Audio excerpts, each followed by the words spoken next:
নমস্কার বন্ধুরা, তোমাদের সকলকে আমার চ্যানেলে স্বাগত জানাই। আজকে আমি তোমাদের কাছে আবার একটা নতুন ভিডিও নিয়ে চলে এসেছি। দেখতেই পাচ্ছ আইসিডিএসসি নতুন করে কিন্তু নিয়োগ হতে চলেছে। তাই যারা আইসিডিএসসি নিয়ে অতদিন ধরে ওয়েট করে বসেছিলে তাদের জন্য একটা সুযোগ আসতে চলেছে এবং একটা খুশির খবর আসতে চলেছে। কারণ তোমরা জানোই যে যারা অলরেডি খবর রাখছো বা জানো তাদের ক্ষেত্রে একটা কথাই বলবো যে 2019 সালে যে রিক্রুটমেন্টটা হয়েছিল সেই রিক্রুটমেন্টের ক্ষেত্রে কিন্তু দেখো তোমাদের রেজাল্ট বেরিয়ে গেছে এবং যারা ওয়েটিংয়ে ছিল তাদের ক্ষেত্রেও কিন্তু তারা এই নতুন করে কিন্তু তাদের নিয়োগ হয়ে যাচ্ছে, অর্থাৎ তাদের কিন্তু লিস্ট বেরিয়ে গেছে এবং তাদের নিয়োগ হয়ে যাচ্ছে। এবং এটা কিন্তু নতুনভাবে তোমাদের আবার ফ্রেশভাবে তোমাদের নতুন করে একটা নিয়োগ আসতে চলেছে, যেখানে তোমাদের কত বয়স লাগবে, কি যোগ্যতা লাগবে এবং কী কী ডকুমেন্টস লাগবে সমস্ত কিছু এই ভিডিওতে তোমরা পেয়ে যাবে।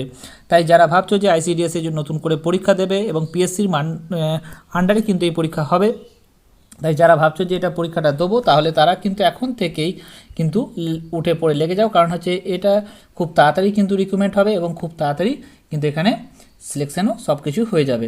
অর্থাৎ তাই চলো দেরি না করে কী কী আছে, কী কী সিলেবাস সমস্ত কিছু এই ভিডিওতে তোমাদের আলোচনা করি। এখানে যেটা বলা হচ্ছে যে ওয়েস্ট বেঙ্গল আইসিডিএস যে পরীক্ষাটা সেটা তোমাদের নিয়োগ করা হবে 2026-এই এবং এটা মেনলি কিন্তু ওমেনদের জন্য।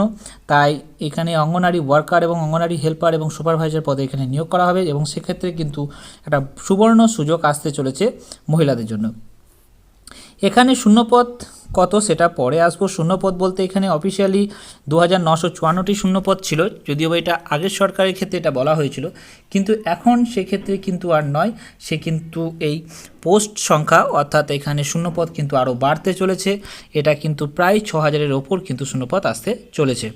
এটা normally women and child development department থেকে এটা নিয়োগ করা হয় এবং সেখানে এটাই নিয়োগ করবে WBPSC বোর্ডের আন্ডারে, যেখানে পদের নাম হবে সুপারভাইজার, অঙ্গনওয়াড়ি ওয়ার্কার এবং অঙ্গনওয়াড়ি হেল্পার পদে। এবং এখানের জন্য যোগ্যতা লাগবে, প্রত্যেকটা আলাদা আলাদা পদের জন্য কিন্তু আলাদা আলাদা যোগ্যতা লাগে, যদিও বা সুপারভাইজার পদের জন্য কিন্তু গ্র্যাজুয়েট, তাছাড়া উচ্চ মাধ্যমিক এবং মাধ্যমিক পাসের ভিত্তিতে কিন্তু বাকি পদগুলো কিন্তু নিয়োগ করা হবে।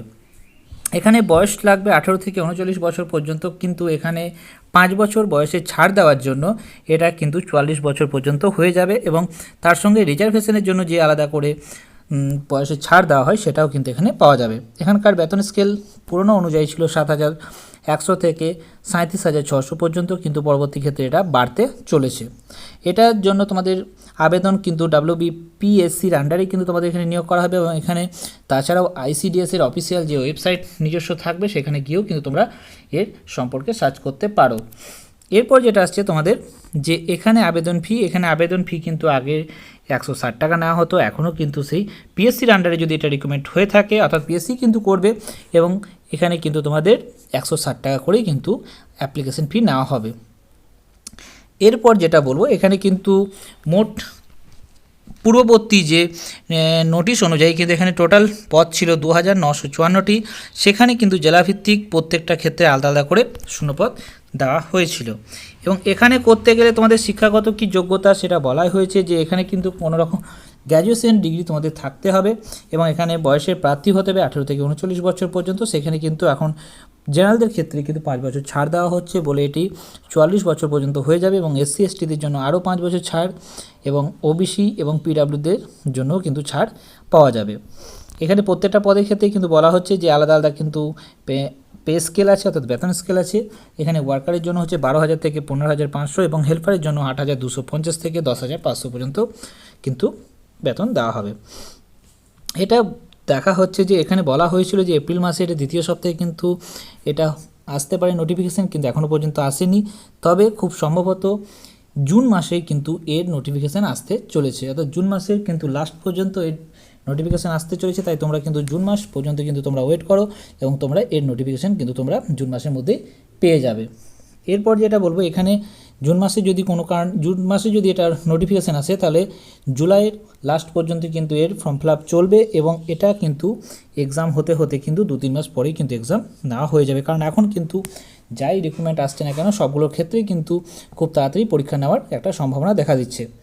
এবং এক্ষেত্রে তোমরা বই পড়ার যদি মনে করো এখানে ক্ষেত্রে তোমরা গণিত এবং রিজনিং, বাংলা, ইংরাজি এসবগুলো কিন্তু একটু জাস্ট ভালো করে পড়তে হবে এবং ভালো করে পড়লেই কিন্তু এটাতে ইজিলি পাস করা যায়। কারণ এখানে কোশ্চেন কিন্তু খুব একটা কঠিন হয় না, খুব ইজি থাকে এবং সেক্ষেত্রে কিন্তু পাস করাটাও খুব সহজ হয়। এখানে ক্ষেত্রে যে নির্বাচনী পরীক্ষাটা যেটা হয় প্রথমে সেটা হয় যে লিখিত পরীক্ষা হয়, তারপর তোমাদেরকে সাক্ষাৎকারের জন্য ডাকা হয়, ইন্টারভিউয়ের জন্য, তারপর নথি যাচাই করে কিন্তু তোমাদেরকে এখানে নিয়োগ করা হয়। এবং এর জন্য তোমাদেরকে মাধ্যমিকে পাস বা এইচএস এবং গ্র্যাজুয়েশন সার্টিফিকেট থাকতে হবে, এবং জন্ম তারিখের অর্থাৎ বার্থ সার্টিফিকেট থাকতে হবে, এবং তার সঙ্গে এসসি এসটি ওবিসি যদি হও তাহলে সেখানে কাস্ট সার্টিফিকেট থাকতে হবে, এবং তার সঙ্গে তোমার যদি ভোটার আইডি এবং আধার কার্ড, এটা হচ্ছে তোমার যে তুমি এখানকার বাসিন্দা সেই জন্য এটা লাগবে। আশা করি তোমাদের আইসিডিএসের জন্য কি কি লাগবে এবং কি কি মানে কোন গ্র্যাজুয়েশন বা কোন তোমাদের কোয়ালিফিকেশান কি লাগবে এসবগুলো সমস্ত কিছু বোঝাতে পেরেছি। এবং তোমাদের আশা করি কিন্তু জুন মাসের মধ্যেই কিন্তু তোমাদের এর নোটিফিকেশান আসার অনেকটাই চান্স আছে, এবং এটা কিন্তু পুরোপুরি পিএসসি নিয়োগ করা হচ্ছে, এবং পিএসসিও কিন্তু খুব তাড়াতাড়ি এখন কাজ করছে। তাই তোমরাও কিন্তু ভেবে রাখো যে এটা খুব তাড়াতাড়ি আসবে এবং খুব তাড়াতাড়ি কিন্তু পরীক্ষা হতে চলেছে। আশা করি ভিডিওতে তোমাদের সমস্ত কিছু ইনফরমেশান দিতে পেরেছি। যদি তোমাদের ভিডিওটা ভালো লেগে থাকে তাহলে অবশ্যই লাইক, শেয়ার, কমেন্ট করে দিও এবং সঙ্গে সাবস্ক্রাইব করে দিও। Thank you.